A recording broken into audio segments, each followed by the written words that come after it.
here is Obama's speech yesterday, an excerpt of it, saying 90% support this legislation. And they use, no other poll shows it. Polls, support for new gun control drops by double-digit margins at Sandy Hook. A CBS poll, only 47% believe they should be stricter. And you know those are push polls. More like 25% is the numbers I've got. NPR ran a poll, showed the same numbers. But see, they don't care. They don't care. They sit there and they say 90% want this, and we're a democracy, and so it's time to turn in the guns. Well, we're not a democracy, and I get people that say, well, it's about the people. When we have foreign oligarchs, foreign megabanks running us, you can argue, well, let's be a democracy. Let's run things. No, no, no, no. You've got a dumbed-down mass of people that in emotional moments, they can say, hey, let's take all the guns, and if 51% vote for it, or the electronic voting machines say so, then all of the other 49% have got to turn their guns in. The Constitution and Bill of Rights haven't failed. We have failed to enforce it. We have failed to breathe life into it. And so Obama says, hey, we're a democracy. The majority of people want these measures passed, which he calls reasonable, which are arresting people with over 10-round mags, banning most semi-autos, registering all the other guns, and not letting you transfer guns to friends and family. I mean, they've taken the guns everywhere else they're in control. That needs to be the message. Everywhere you're in control, you use these arguments to register and then confiscate. And everywhere you're in control in America, you've totally taken the guns. Shut up, liars, and stop lying to me. And stop pinning those dead kids on me when you made it the gun-free zone and you advertised it for the place for your Prozac heads to go kill people. You shouldn't be, hey, be reasonable. Don't blame me for that. Crimes dropped 49% because of gun ownership going up. Why are you blaming us? Man, you're stupid. They're not stupid. They're the most mechanized, organized, formed foreign banking cartel that's completely above the law and pays zero taxes and is shutting everything down in the West and transferring it to Europe. And then from Europe, they're transferring it over to Asia, and the people aren't even getting the benefits there. Mass suicides, forced abortions, suicide nets, mobile execution vans, hell on earth, race to the bottom that Ross Perot warned us about. There's going to be a giant sucking sound. The average American industrial worker is making about $30 an hour, Larry. Now, we've got lower wages than Canada, and we've lowered them. Mexico, the average industrial worker is about $1 an hour, Larry. You're going to see our wages within just a year after this is implemented go down to about $15, Larry. That's a cut of half, Larry. You can go watch the Ross Perot, Al Gore debates from CNN on YouTube. Last time I checked, they're up there. Both debates. And he's getting so mad. He's going, listen, this isn't about competitiveness. You cannot compete with no environmental standards and no regulations that are put on us. You will see the deindustrialization. And once studies show, Larry, be quiet, Gore, I'm trying to talk. This is my time. The studies show that once you lose an industrial base, it does not come back. And it's not going to raise up China and Mexico, Larry. It's going to lower them down as well. And Al Gore would go, oh, this is a good deal, Larry.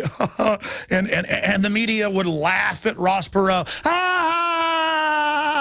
See, because they go after the sheeple where they'll put a laugh track, on the comedy shows. Let's laugh at Ross Perot. You're laughing now, aren't you? Let's laugh at people that warned you about government-run health care, how it would butcher the economy, shut down everything, double the rates, written by insurance companies. If you make people buy something, what's going to happen? They can raise the price stratospherically while debasing the quality of the product. That's why North Korea can't produce an automobile. I mean, this is 101 fact. I mean, this is like going into the doctor and they go, you've got lung cancer, and if we remove the polyp, you've got a 90% operability you're going to live, but that cancer within 6 months kills 99% of people that get it. Here's the name of it. You got to cut it out right now. And I'm here going, folks, we got to cut this out right now, right now, right now, right now.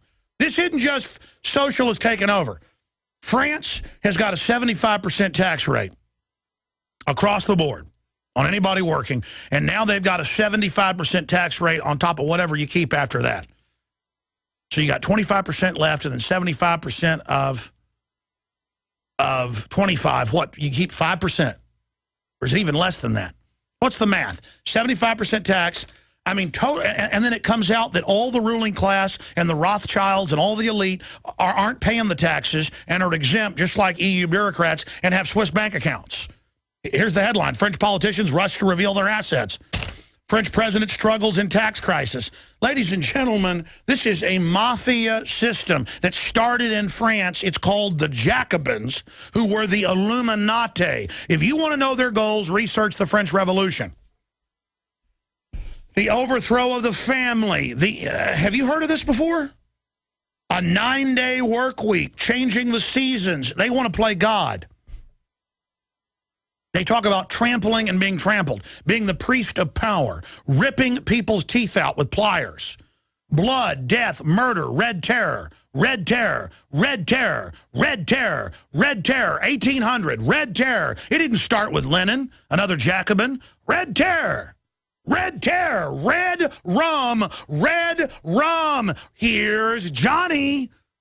You turn these people loose, ladies and gentlemen. This is not socialism. This is not communism. Those are all just names. This is authoritarian power tripism. This is mad dogs turned loose. Let's go to Obama, pimping the dead kids, pimping the... And there's some parents involved at Sandy Hook around who are saying they're pro-gun, but you'll never see them on the local news. They're on the local city council testifying. You'll see them up there with President Obama saying, you're to blame for what happened. Isn't that the collectivist model? Your kid talked about a water gun, your gun's turned in. That story's up on drudgereport.com on the left-hand side right now. Let's go ahead and go to the clip of Obama. Here he is last night. There's only one thing that can stand in the way of change that just about everybody agrees on, and that's politics in Washington. You would think that with those numbers, Congress would rush to make this happen. That's what you would think. Total treason, trying to overthrow our republic. If our democracy is working the way it's supposed to, we're a republic, and 90% of the American people agree on something, in the wake of a tragedy, you'd think this would not be a heavy lift. He spends $1 million a night in hotels. And yet some folks back in Washington are already floating the idea that they may use political stunts to prevent votes. These people are openly criminal. Reforms. You have to understand, they know they're criminal. Think about that. Remember Gibbs said he was supposed to lie about drones? They're not just saying they'll vote no on ideas that almost all Americans support. They're saying they'll do everything they can to even prevent any votes on these provisions. Yeah, sorry. They're saying your opinion doesn't matter. You get enough illegal aliens here to vote, take my gun? That's not right. Bill of Rights says you can't do it. That is not right. That is not right? The fact that you're a Peace Prize winner is not right. The fact that you signed the NDAA to secretly arrest us. The fact that you're buying 2 billion bullets. Look, it looks like Hitler or Mao Zedong up there. Let me tell you, he's got enough idiots, folks, he'll take over. We need a vote. Look at them all smiling. They hate gun owners. This isn't about dead kids. It's about their takeover, their collectivism. All those bureaucrats, all those federal workers. Now, the federal family. They're all going to have their future stolen, too. I've also heard some in the Washington press suggest that what happens to gun violence legislation in Congress this week will either be a political victory or defeat for me.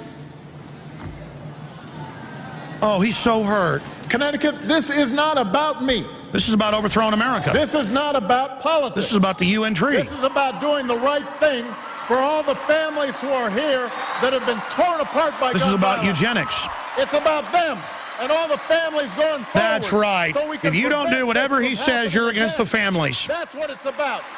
It's about the families, and it's about the armed police and the collaborator police from all over the country traveling up there like ghouls to say, you turn your guns in or you're with the criminals. That's the quote of our local police chief. You go along with this initiative or you're with the criminals. You're with, you know what? I'm not with the criminals. Barack Obama's with the foreign banks that hijacked this country. And you're with them. And we see you, and we know who you are, and we know what you're doing. And we've already voted with hundreds of millions of guns bought the last 4 years. 70 million background checks the last 2 years. 70 million plus. We've already voted. You see the ammo all bought up. We've already voted. We know we've already voted. We're speaking out. We're not just bunkered down. We've prepared a defense, but we're on the offense. And we know you're on the offense with your world government. Forward so we can prevent this from happening again. Yeah, your black ops probably did it, bud. We know they did it in Colorado. Law enforcement officials putting their lives at risk. Oh, yeah. That's what this is about. Oh, yeah. Yeah. It's not about politics. Always down the street eating a hamburger when everybody's getting shot up at school, locked up, taught to curl up in a ball so you can get a higher death count. This is not about politics. Oh, no. It's not about politics. It's about what a weird, twisted CIA freak, Rockefeller front you've been since birth. This is about these families and families all across the country. Who think that clips are disposable. It's a little harder for our kids to get gunned down. Our kids to get gunned down. When I said in my State of the Union address that these proposals deserve a vote, that families of Newtown and Aurora, Let me tell you, they had to get the guns now because they know we're rising, and so they're putting everything they've got. Folks, this is the full enemy. This is the Battle of the Bulge. They're launching their Nazi counteroffensive because we're kicking their butt. That's enough. Get that traitor off there. Get him off there. That's not our president. That's a foreign New World Order collaborator, Vichy French agent.